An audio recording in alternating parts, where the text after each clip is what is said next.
আকাশ্রী,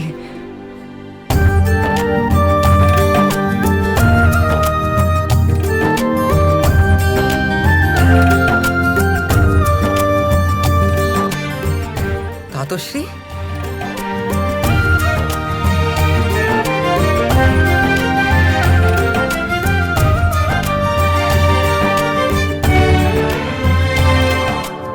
কৃষ্ণ। না গুরুদেব, আপনি বসুন। আপনি হলেন আমার আচার্য, আর আচার্য শিষ্যের সামনে উঠে দাঁড়ান না। এ হলো শিষ্যের কর্তব্য।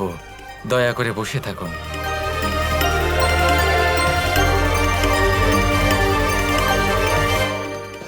প্রণাম বাবা।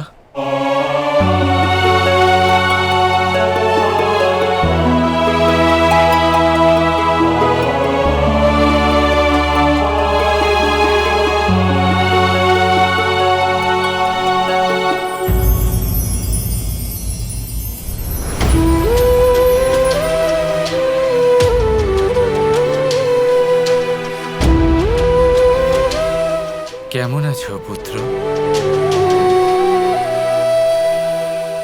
আমি ভালো আছি, কিন্তু আপনি এখানে হঠাৎ?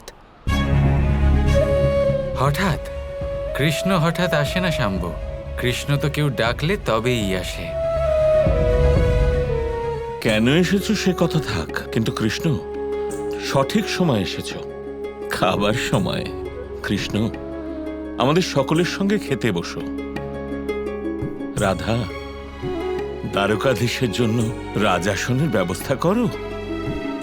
না আচার্য, এসবের কোনো প্রয়োজন নেই। তাছাড়া আপনার সামনে আমি দ্বারকাধীশ নই। আমি হলাম এই গুরুকুলের ছাত্র, আপনার শিষ্য। আমি এখানেই সবার সাথে নিচে বসে খাবার খেতে চাই।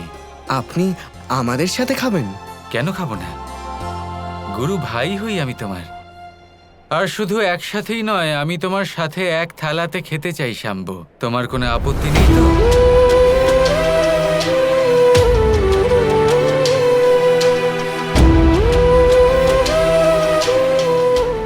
শোনো রাধা, এবার খুব খিদে পেয়েছে, এবার খাবার পরিবেশন করে দাও। তোমরা সকলে নিজ নিজ আসন গ্রহণ করো।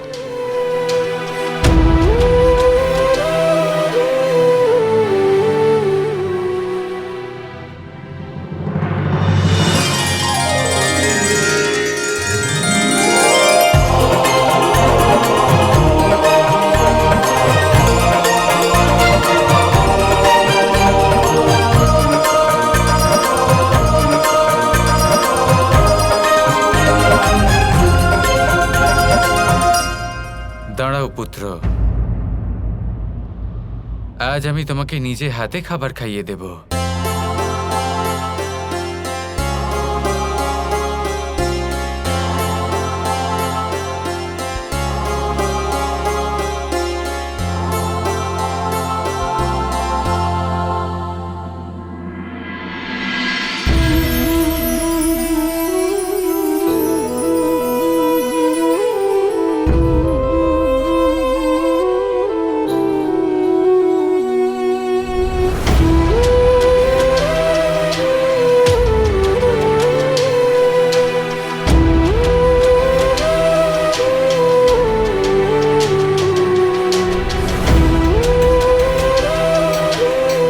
তরকারিতে তো নুন বেশি হয়েছে। হ্যাঁ, আর ক্ষীরও মিষ্টি কম মনে হচ্ছে। না, খাবার তো সুস্বাদু। না, খাবারে আজ সেই স্বাদ নেই। রাধা, রান্না এবার তুমিই করো। এটা কি বলছেন আপনারা সবাই? আমি তো এরকম খাবার জীবনেও কখনো খাইনি। যেটা তুমি অনুভব করছো সেটা প্রেমের স্বাদ শাম্ব। কৃষ্ণের প্রেমের স্বাদ, প্রেমের স্বাদ সর্বোপরি।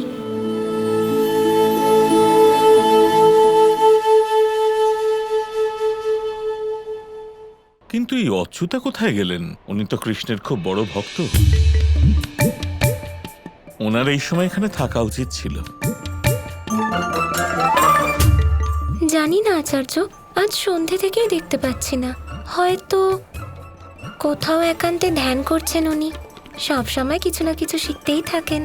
খুব জ্ঞানী মানুষ উনি। তাই নাকি? এরকম ব্যাপার? তাহলে আমিও দেখা করব ওনার সাথে। অবশ্যই, কেন করবে না? শাম্ভু, নিজের বাবার হাত ধুয়ে দেবে না?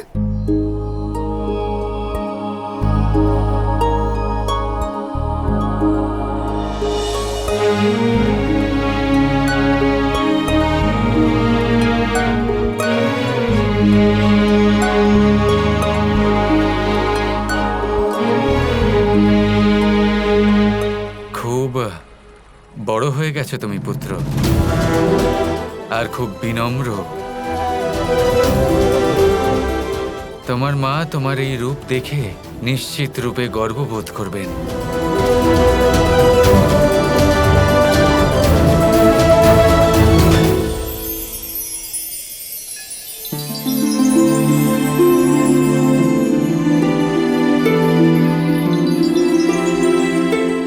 আজ সবাই এখানে ছিলেন, কিন্তু অচ্যুতা দেবী কোথায় চলে গেলেন? আর এখনো ফিরেও এলেন না। হ্যাঁ, খাবার সময় তো কখনোই অনুপস্থিত থাকেন না। আজ কোথায় গেলেন? কিছু রহস্য তো আছে। যিনি কিনা কৃষ্ণের এত বড় ভক্ত, তিনি কিনা ওনার আশাতেই কোথাও লুপ্ত হয়ে গেলেন। এই রহস্যটাকে ভেদ করতেই হবে, আর শিক্ষাও দিতে হবে। শাম্ভু কাকা, আপনি আবার ক্রুদ্ধ হচ্ছেন? আজ তাতসী কৃষ্ণ আপনাকে এত স্নেহ করলেন, কত দূর থেকে এলেন, আর আপনি প্রসন্ন হওয়ার বদলে অচ্যুতা দেবীর ওপর রাগ করছেন। বিশ্বাস তো আমি নিজের বাবাকেও করিনি, যা উনি আমার জন্য আজ পর্যন্ত করেননি। ওই স্নেহ আজ হঠাৎ দিয়ে দিলেন। আমি জানি উনি এখানে একটাই কারণে এসেছেন, রাধার জন্য। আমার তো মনে হয় না। আচ্ছা, তাহলে বলো, কোথায় আছেন তোমার তাতো শ্রী কৃষ্ণ?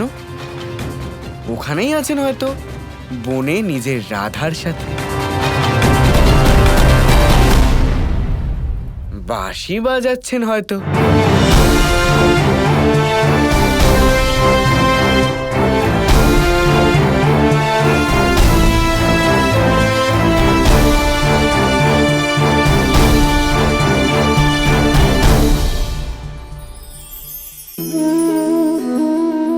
নিয়তি, রাধা আমাকে বলে, কৃষ্ণ, যদি তুমি জানো যে নিয়তিতে কি আছে, তাহলে তাকে বদলে দাও না কেন?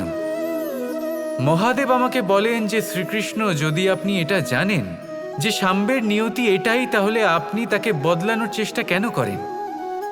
কেন? কারণ আমি একজন পিতা, আর পিতার কর্তব্য এটাই, তিনি যেন সম্ভাব্য সব চেষ্টা করেন নিজের সন্তানের মঙ্গলের জন্য। নিয়তি আমি জানি, কিন্তু এটাও আমি জানি যে কর্মের থেকে বড় আর কোনো নিয়তি হতে পারে না। অভিজ্ঞতাও রয়েছে যে কর্মের হাতে নিয়তির এই চক্র বদলে যেতে পারে। তাই জীবনে যদি আপনার কখনো এমন মনে হয় যে এটা তো অসম্ভব, তখনও চেষ্টা করা কখনোই ছাড়বেন না। কে বলতে পারে আপনারই কর্মের কোনো এক বীজ হয়তো নিয়তির চাকায় আটকে গেল, আর নিয়তিকে নিজের পথ পাল্টাতে হলো, ঠিক কি না? সেই জন্য নিয়তিকে ভাগ্য মেনে নিয়ে চুপ করে বসে থাকবেন না। নিজের নিয়তি স্বয়ং নিজের কর্মের দ্বারা নির্ধারিত করুন, কারণ আপনার এই কর্মের ওপরেই আপনার অধিকার রয়েছে, আর এই অধিকারকে নিয়তি অনেক সময় সম্মানও করে। তাহলে আসুন আর আমার সাথে ভালোবেসে বলুন, রাধা রাধা।